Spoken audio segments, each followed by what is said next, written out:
Okay, so you want to make the move over to Linux, but you don't know that much about computers, and it all seems fairly sort of experty type orientated. Now the good news is, Linux is actually nowadays a lot easier to use. What I'm going to do is I'm going to take you straight from downloading Linux on a Windows machine to putting it onto a CD, installing it on your PC, and right through to actually getting Windows to run inside the Linux machine. The good news is Linux is easier to use a lot of the time. It's a lot more stable.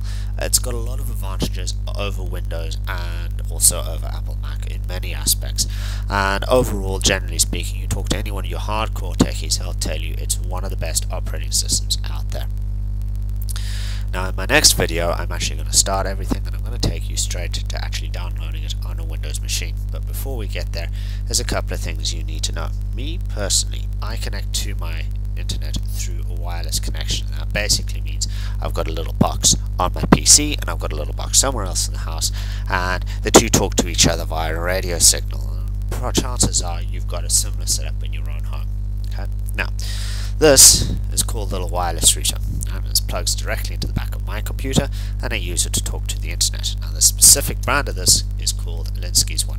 It's got Linux on it. It's a very, very good one. Okay, and if your wireless router is an external one or requires any CDs to use, you're probably going to need to go out and buy one of these. And don't worry about it, it is very cheap. I pay about 30 euros for it, so you won't break your bank by any means. I will give you a specific link. In fact, link number 3 on this tutorial is actually going to take you directly to the website where you can buy the one you're going to need. Now, throughout my tutorials, link number 1 will always be to my own personal website. Feel free to go and take a look at it. In this specific tutorial, link number 2 is going to be for the PDF version. Now, I'm creating a PDF version specifically because a lot of what I'm going to be talking about, I'm going to be showing the actual boot screen, which I can't capture on the PC.